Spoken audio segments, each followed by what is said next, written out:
வணக்கம், welcome to Chitra Murali's kitchen. இன்றைக்கி என்ன ரெசிபி பார்க்க போகிறோன்னா அக்கார அடிசல், அப்புறம் பருப்பு வடை, சாம்பார், எல்லா காய்கறியும் போட்ட கதம்ப சாம்பார், அதுக்கப்புறம் சக்கரவள்ளி கிழங்கு காரக்கறி பண்ண போகிறோம். அவ்வளோதான்.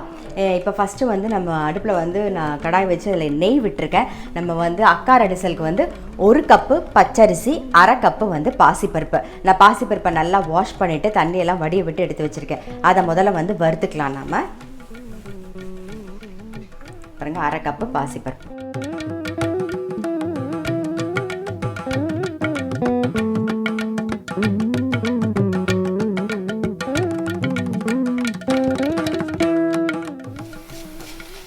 பாசிப்பருப்பு பாருங்கள், லைட்டாக கலர் மாறி இருக்கு.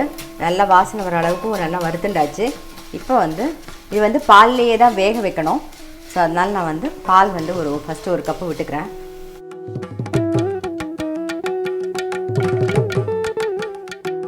மூடி வச்சுருவோம், வேகட்டும். இது வேகட்டும். அதுக்குள்ளே இந்த பக்கம் வந்து சக்கரவள்ளி கிழங்குக்கு நம்ம வறுத்து பொடி பண்ணிக்கலாம். ஒரே 1 ட்ராப் எண்ணெய் விட்டுக்கிறேன். ஒரு சின்ன பீஸ் பெருங்காயம், 4 வரமிளகா, காரம்லாம் உங்களுக்கு தகுந்த மாதிரி பார்த்து போட்டுக்கோங்க.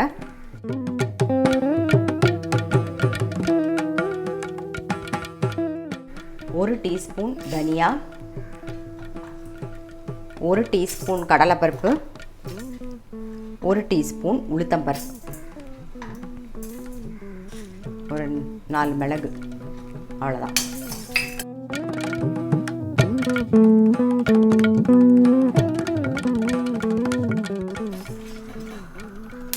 தனியா கடலைப்பருப்புலாம் வறுபட்டுருது. தேங்காய் கொஞ்சம் சேர்த்துக்கிறேன். தேங்காய் ஒரு 3 டேபிள் ஸ்பூன் தேங்காய் சேர்த்துக்கிறேன். தேங்காய் ரொம்ப வறுக்கணும்னு அவசியம் கிடையாது, ஜஸ்ட் அதோட ஈரப்பதம் போனால் போதும். அதனால் ஆஃப் பண்ணிவிட்டு அதிலே நம்ம பிரட்டி விட்டலாம்.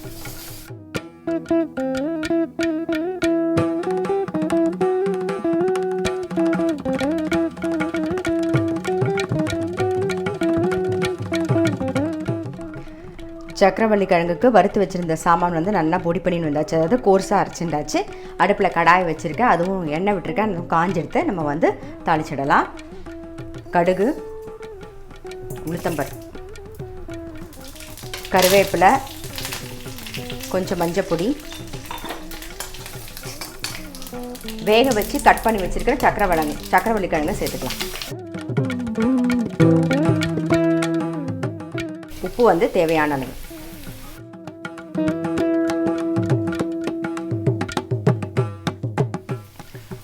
வறுத்தரைச்ச பொடியை சேர்த்துக்கலாம்.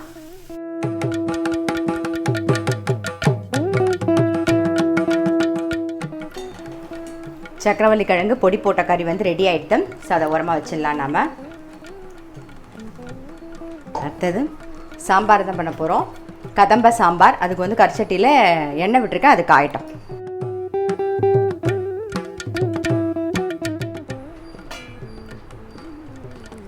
பாருங்க, பாசிப்பருப்பு ஒரு 3/4 பாகம் வெந்துடுது.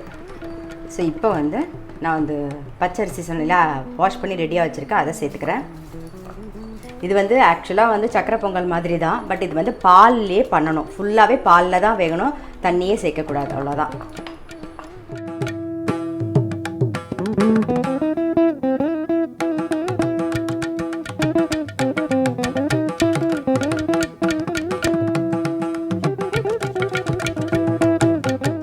மூடி வச்சிடலாம், வேகட்டும். ஆக்சுவலாக வந்து இந்த அக்கார அடிசல் வந்து பாசிப்பருப்பும் அரிசியும் நல்லா செவக்க வறுத்துட்டும் பண்ணி காமிச்சிருக்கேன். பாசிப்பருப்பு மட்டும் வறுத்துட்டு அரிசி அப்படியே போட்டும் பண்ணி காமிச்சிருக்கேன். 2-3 விதமாக பண்ணி காமிச்சிருக்கேன். இன்றைக்கி வந்து சிம்பிளான வெர்ஷன் இது. பாசிப்பருப்பு மட்டும் நல்லா செவக்க வறுத்துட்டு வேக வச்சுட்டு பாதி வெந்ததுக்கப்புறம் அரிசியும் போட்டு பாலையும் விட்டு அப்படியே மூடி வச்சுருங்க. அது பாட்டு இந்த பக்கம் ஆயின்ருக்கும். அதுக்குள்ளே நம்ம இங்கே சமையலே இந்த சைடில் முடிச்சிடலாம். 2 அடுப்பு இருந்ததுன்னா சமையலே முடிச்சிடலாம். இந்த பக்கம் பாருங்கள், கரிச்சட்டியில் என்ன விட்டுருந்தோமோ அது கூட காஞ்சிடுது. இல்லை, கடுகு, 2 வெந்தயம் சேர்த்துக்கிறேன். கருவேப்பிலை, ஒரு பச்சை மிளகா கீரி வச்சுருக்கேன். கேரட்டு, பீன்ஸ், இருக்கிற காயெல்லாம் கொஞ்சம் கொஞ்சம் எடுத்துருக்கேன். கேரட்டு, பீன்ஸு, அப்புறம் சௌ, பூசணிக்காய், பரங்கிக்காய் எல்லாமே எடுத்துருக்கேன்.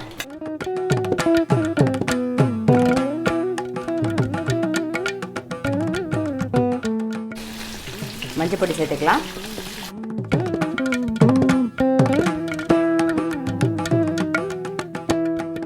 கொஞ்சம் பெருங்காய பொடியும் சேர்த்துறேன்.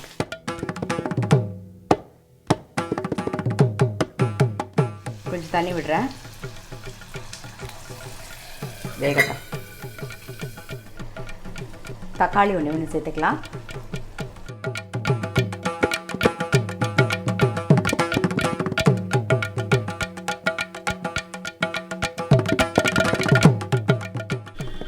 இது வந்து நடுவில் வந்து கலரி விடுங்க, இல்லைன்னா வந்து அடி பிடிச்சிக்கும். ஏன்னா நம்ம பால்லேயே வேக வைக்கிறோம் இல்லையா, அதனால் நடுவில் கலரி விடுங்க. ஒரு இந்த பக்கம் இருந்தால் கூட ஒரு கண் இந்த பக்கம் இருக்கட்டும். காயெல்லாம் நல்லா வெந்தெடுத்து சின்ன நெல்லிக்காய் சைஸில் புளி கரைச்சி வச்சுருக்கேன், அதை விட்டுறேன். அப்புறம் சாம்பார் பொடி, உங்கள் சாம்பார் பொடி எந்த அளவுக்கு காரமோ அதை பார்த்து நீங்கள் போட்டுக்கோங்க. நான் ஒரு 3 டீஸ்பூன் சாம்பார் பொடி போடுறேன். இது டீஸ்பூன் இல்லை, ரொம்ப சின்ன ஸ்பூனு, அதை நீங்கள் பார்த்து உங்களுக்கு தகுந்த மாதிரி போட்டுக்கோங்க.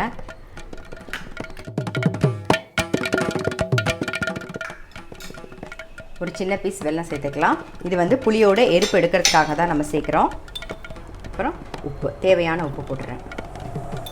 எல்லாம் சேர்ந்து ஒரு கொதி வரட்டும். அதுக்கப்புறமா வந்து நம்ம பருப்பை விட்டுக்கலாம். துவரம்பருப்பு வந்து இந்த கரண்டியில் 2 கரண்டி துவரம்பருப்பு எடுத்து கொஞ்சம் மஞ்சள் பொடியும் கொஞ்சமாக பெருங்காயமும் சேர்த்துருக்கேன். நான் சேர்த்து வேக வச்சு ரெடியாக எடுத்து வச்சுருக்கேன். ஸோ பருப்பு ரெடியாக இருக்குது. இது கொதிச்ச உடனே சேர்த்துடலாம். புளி தண்ணி நல்லா கொதிச்செடுத்து இப்போ பருப்பை சேர்த்துடலாம்.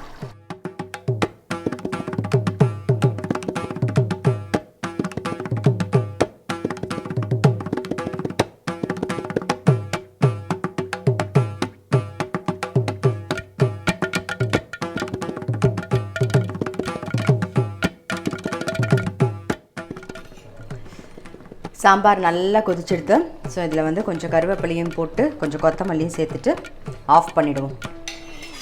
ஓரமாக வச்சிடலாம். இப்போ வந்து வடைக்கு வந்து நம்ம அரைச்சிக்கலாம். வடைக்கு ஆல்ரெடி நான் ஊற போட்டு தண்ணியெல்லாம் வடிய விட்டு எடுத்து வச்சுருக்கேன். பாருங்கள், கடலைப்பருப்பு வடை தான் பண்ண போகிறோம். ஸோ இதை வந்து நம்ம இப்போ கொரன்னு அரைச்சி எடுத்துகிட்டு வந்துடலாம். இது வந்து கற்சட்டி வந்து நீங்கள் ஆஃப் பண்ணதுக்கப்புறமும் கொஞ்சம் கொதிச்சுன்னு இருக்கும். ஸோ அதனால் அந்த கொதிநிலை கொஞ்சம் குறைஞ்சதுக்கப்புறமா நீங்கள் மூடி வச்சுக்கோங்க.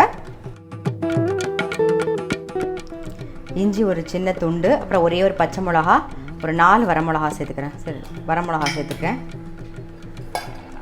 இதை கொஞ்சமாக போட்டு ஃபஸ்ட்டு அரைச்சி எடுத்துகிட்டு வந்துடுவோம். கொஞ்சம் கொஞ்சமாக அரைச்சி நீங்கள் கோர்ஸாக அரைச்சி எடுத்துக்கோங்க, அவ்வளோதான். பருப்பு வடைக்கு நல்லா கொரன்னு அரைச்சிட்டோம். இதை மிக்ஸ் பண்ணுறதுக்கு முன்னாடி இந்த பக்கம் பாருங்கள், சாதம் வந்து கொஞ்சம் வெந்திருக்கு. இனிமேல் நம்ம வந்து மூடி வைக்க வேண்டாம்.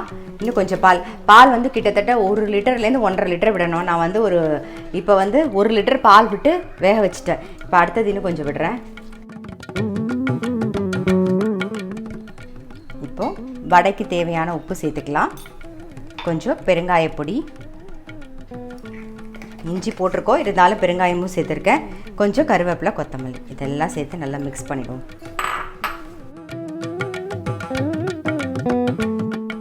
வடைக்கு மாவு நல்லா மிக்ஸ் பண்ணியாச்சு. இந்த பக்கம் எண்ணெய் வச்சுருந்தோம், அதுவும் காஞ்சிடுது.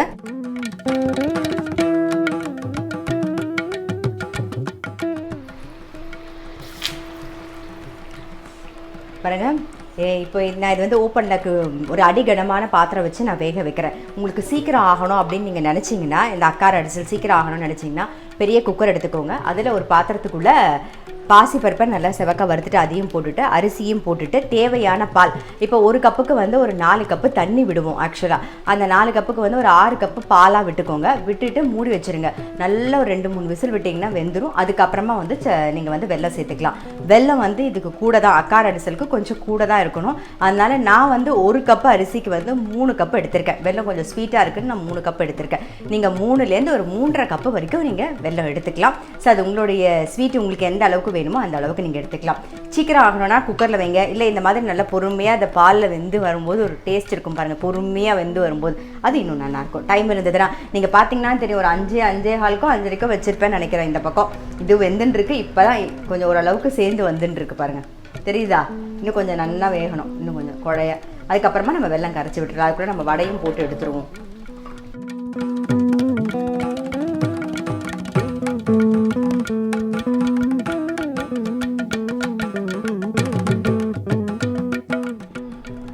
வடை வந்து இந்த சைஸில் நான் எடுத்துட்டது ஒரு கப்புக்கு வந்து ஒரு 11 வடை வந்திருக்கு. நான் இந்த கப்பில் தான் எடுத்துட்டேன். ஒரே ஒரு கப்பு கடலைப்பருப்பு இந்த கப்பில் எடுத்துட்டேன். ஸோ இந்த பக்கம் பாலில் சேர்ந்து அரிசியும் பாசிப்பருப்பும் நல்லா வெந்தெடுத்து இப்போ வந்து ஏலக்காய் நான் என்னென்ன போடுறேன்னு சொல்கிறேன். ஏலக்காய், ஜாதிக்காய், அப்புறம் வந்து பச்சை கற்பூரம் 3த்தையும் வந்து கொஞ்சமாக எடுத்து நல்லா பொடி பண்ணிவிட்டு இதில் சேர்த்துருக்கேன். இப்போ சேர்த்துட்றேன். இந்த பக்கம் வந்து நம்ம வெல்லம் வந்து கரைச்சிக்கலாம். எடுத்து வச்சுருக்கோம் இல்லையா, ஒரு 3 கப்பு வெல்லம் எடுத்து வச்சுருக்கோம். ஸோ அதை கரைச்சிக்கலாம். ஸ்வீட் உங்களுக்கு வேணும்னா கொஞ்சம் கூட போட்டுக்கலாம். நீங்கள் ஒரு 3.5 கப்பு வெல்லம் போட்டுக்கலாம். ஏன்னா அக்கார அடிசல் வந்து நல்லா ஸ்வீட்டாக இருக்கும், வெல்லம் கொஞ்சம் கூட இருக்கும். அதே மாதிரி நெய்யும் நிறைய விடணும். நெய்யும் ஸோ இன்னும் நம்ம நெய் கொஞ்சம் தான் சேர்த்துருக்கோம் ஃபஸ்ட்டு. இனிமேல் தான் நெய் விட போகிறோம் நிறையா.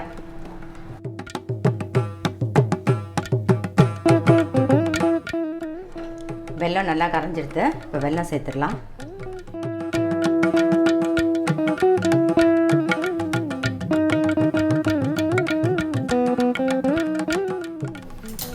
சேர்ந்து நல்லா கொதிக்கட்டும். இப்போ கொஞ்சம் நெய் சேர்த்துப்போம். நம்ம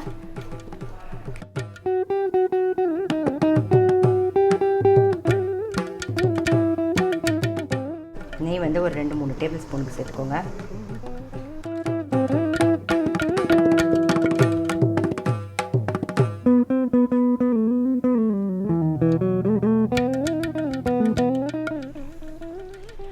பாருங்கள், வெல்லம் சேர்த்து நல்லா கொதித்து அப்படியே சேர்ந்து வந்திருக்கு பாருங்கள். சூப்பராக தளன்னு இருக்குது பாருங்கள். ஸோ நம்மளுடைய அக்கார அடிசல் வந்து ரெடி ஆகிடுது. இந்த பக்கம் வந்து நெய் வச்சுருக்கேன். ஸோ நெய்யில் வந்து முந்திரி பருப்பை சேர்த்துக்கலாம்.